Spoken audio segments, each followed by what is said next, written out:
श्रीपादराजन शरणं प्रपद्ये. नमस्कार श्रोते हो, आजपर्यंत आपण मला दिलेल्या प्रतिसादाबद्दल शतशः धन्यवाद. आता आपण श्रीपाद श्रीवल्लभ चरित्रामृतातील या पुष्पमालिकेमध्ये 40वे पुष्प गुंफणार आहोत. अध्यायाचे नाव आहे भास्कर शास्त्री, शंकर भट्ट आणि धर्मगुप्त यांचे अनुभव. आम्ही अनेक प्रकारच्या वाहनातून प्रवास करीत होतो. कधी पायी, कधी 2 बैलांच्या गाडीने, तर कधी घोडागाडीने असा आमचा प्रवास चालू होता. असा प्रवास करीत करीत त्रिपुरांतक क्षेत्री येऊन पोहोचलो. तेथे त्रिपुरांतकेश्वराचे दर्शन घेतले. या ठिकाणी आम्हास अनेक दिव्य अनुभव आले. आमच्याजवळ श्रीपाद प्रभूंच्या दिव्य पादुका होत्या. आम्ही प्रवास करीत असताना श्रीचरण सुद्धा आमच्या बरोबर प्रवास करीत असल्यासारखे भासत असे. आम्ही पावले टाकीत असताना ती पावले आमची नसून श्रीचरणच आमच्या शरीरात प्रवेश करून पावले टाकीत असल्यासारखे वाटे. आम्ही बोलत असताना सुद्धा आम्ही काय बोलत असू ते आम्हालाच कळत नसे. श्रीपाद प्रभूच आमच्याद्वारे बोलत असल्याचे जाणवे. आम्ही जेवण करीत असताना ते आमच्या मुखारेच भोजन करीत असल्याचा भास होत असे. आमच्या शरीरातील मांस, रक्त, नाड्यामधून श्रीपाद प्रभू भरवून असल्याचा अनुभव येत असे. शास्त्रातील जीवात्माच परमात्मा आहे हा सिद्धांत आम्ही ऐकून होतो, परंतु आज मात्र आमच्या संपूर्ण शरीरात श्रीपाद प्रभूंचे चैतन्य भरून आहे याचा प्रत्यक्ष अनुभव श्रीचा स्पर्श नसताना सुद्धा अनुभवास येत होता. या प्रकारची लीला आम्ही पूर्वी कधीही पाहिली नव्हती अथवा ऐकली नव्हती. श्री त्रिपुरांतकेश्वराच्या अर्चक स्वामींचे नाव भास्कर शास्त्री असे होते. त्यांना आमचा फारच अभिमान होता. ते पिटिकापुरमला वास्तव्यास होते. अर्चना करण्यासाठी त्यांची नियुक्ती झाली होती. ते षोडशी राजेश्वरी देवीचे भक्त होते. श्री पिटिकापूर निवासिनी मुकुटेश्वर महाप्रभूंची स्वामिनी श्री राजेश्वरी देवीने स्वप्नात त्यांना मंत्रदीक्षा दिली होती. आम्ही दोघांनी त्यांच्या घरी अतिथी म्हणून राहावे अशी आम्हास त्यांनी विनंती केली. आमच्याजवळ श्रीपाद प्रभूंच्या पादुका असल्याचे त्यांना कळले होते. त्या पादुका आम्ही त्यांच्या पूजा मंदिरात ठेवल्या होत्या. त्या पादुकेमधून दिव्य अशा आवाजात श्रीपाद प्रभू म्हणाले, बाळांनो, तुम्ही केवढे धन्य आहात. या पादुकांची भास्कर शास्त्री पूजा करीत असत. या पादुका ताम्र स्वरूपात आहेत. भास्कर शास्त्रींच्या मंत्रोपासनेच्या बलाने त्या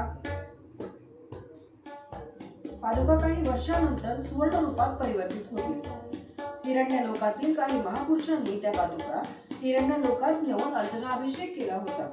त्यानंतर त्या पादुका कारण लोकात असलेल्या माझ्याजवळ आणण्यात आल्या. त्या पादुका घालून मी कारण लोकात येऊन तेथील दिव्य आत्मांना आशीर्वाद देतो. यानंतर हिरण्य लोकात जाऊन तेथील महापुरुषांना आशीर्वाद देतो. त्यावेळी माझ्या पादुकांना तेजोमय सिद्धी मिळते. यानंतर या पादुकांची 18,000 महासिद्ध पुरुष स्वर्ण विमानातून घेऊन जाऊन माझ्या जन्मस्थानी पिटिकापुरम गावी समंत्र पूजा अर्चना करून जमिनीच्या 300 फूट खाली खोलवर प्रतिष्ठापना करतील. येथे स्वर्णमय कांती असलेली दिव्य नाग माझी दररोज अर्चना करतील. याच्या समवेत 64,000 योगिनी असतील. त्या पादुका सुवर्णमय सिंहासनावर ठेवल्या जातील. मी तेथे ऋषी संघटनेबरोबर आणि योगिनी समवेत दरबार भरवून सर्वांना सत्संगाचा लाभ घडवी. या भूमीला संलग्न असलेले परंतु अदृश्य आणि अगोचर असलेले अजून एक स्वर्ण पिठापुरम आहे. हे योगदृष्टी असलेल्या भक्तांनाच अनुभवता येते. माझ्या सुवर्ण पादुका ज्या ठिकाणी प्रतिष्ठापित होणार आहेत त्या ठिकाणीच पिटिकापुरम प्रतिष्ठापित होईल. यासाठी तुम्ही सर्वजण अत्यंत आनंदात राहा. भविष्यात अनेक चित्रविचित्र घटना घडणार आहेत. माझ्या महासंस्थानात पादुकांच्या दर्शनासाठी भक्तगणांची मुंग्यांसारखी रांग लागेल. ही देववाणी ऐकून आम्ही अत्यंत आश्चर्यचकित झालो.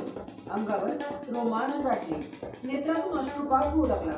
अशा स्थितीत आम्ही किती वेळ होतो ते कोणालाच कळाले नाही. श्री भास्कर शास्त्री षोडशी राजराजेश्वरीचे परमश्रेष्ठ भक्त होते. मी त्यांना राजराजेश्वरी देवीच्या वैभवाबद्दल विवरण करून सांगण्याची विनंती केली. श्री राजराजेश्वरी देवी विवेकाची खाण. ते म्हणाले, हे बंधूंनो, राजराजेश्वरीच्या चैतन्याचा विचार करणारे तुमचे मन यापुढे विशाल सीमा ओलांडून पलीकडे जाणार आहे. राजराजेश्वरीच्या शुद्ध आचरणाने आपले सर्वसाधारण मन मेधाशक्ती परिवर्तित होईल. तसेच आपली बुद्धी विवेकपूर्ण होण्यासाठी ती महामाता आपणास सहाय्य करेल. आपल्या संकुचित वृत्तीचे निर्मूलन करून विशाल दृष्टी प्रदान करेल. साधारणपणे शक्ती आणि विवेक एकाच व्यक्तीत एकत्रित दिसत नाहीत, परंतु राजराजेश्वरी देवीचा अनुग्रह प्राप्त झाल्यावर शक्ती आणि विवेक दोन्ही एकाच व्यक्तीमध्ये नांदतात. दिव्य चैतन्याची अनेक रूपे असतात. ती समजण्याची बुद्धी या देवीकडून आपणास प्राप्त होते. विश्वातील विशाल भावांची वृद्धी करण्यास श्री राजराजेश्वरी देवी आपणास मुक्त हस्ताने सहकार्य करते.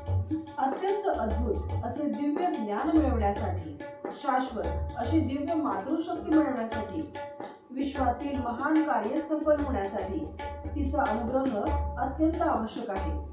श्री राजराजेश्वरी देवी अनंत अशा विवेकाची खाण आहे. तिने काही जाणण्याचा संकल्प केल्यास ते ती जाणून घेते. तिला अगम्य असे विश्वात काहीच नाही. सर्व विषय, सर्व जीव, त्यांचे स्वभाव, त्यांना हलविण्याचे सामर्थ्य, या प्रपंचातील प्रत्येक धर्म, त्याला संबंधित योग्य असा काळ, या सर्व गोष्टी राजराजेश्वरी देवीच्या स्वाधीन असतात. तिच्यामध्ये पक्षपात दृष्टी अजिबात नसते. ती कोणाबद्दल अभिमान किंवा द्वेषभावना नसते. साधना बलाने जे भक्त तिचे दर्शन घेऊ इच्छितात त्यांना ती विश्वासपात्र समजून स्वतःच्या अंतरंगात स्वीकारते. ही राजराजेश्वरीची शक्ती वाढवून साधक त्यांच्या विवेक बलाने विरोधी शक्तींचे निर्मूलन करू शकतात. ती आपल्या भक्तांना इच्छित फल प्राप्त करून देते. ती विश्वात कुणाबरोबरही अनुबंध न ठेवता म्हणजे असंगत्वाने आपले कार्य करीत असते. ती आपल्या प्रत्येक साधकाशी त्याच्या स्वभावाप्रमाणे, गरजेप्रमाणे आपला व्यवहार ठेवते. ती कोणावरही जबरदस्तीने शासन करीत नाही. साधना पूर्ण झाल्यावर ती आपल्या भक्तांना योग्यतेप्रमाणे प्रगतीपथावर चालविते. अज्ञानांना त्यांच्या अज्ञान मार्गानेच जाऊ देते. त्या मार्गाने जाणाऱ्या भक्तांचे पालन पोषण करून त्यांच्या अपराधाबद्दल त्यांना क्षमा करते. ते चांगले वागोत अथवा वाईट वागोत ती त्यांच्याकडे दुर्लक्ष करते. तिची करुणा अनंत आहे. ती या संसार रूपी सागरातून तारून नेणारी आहे.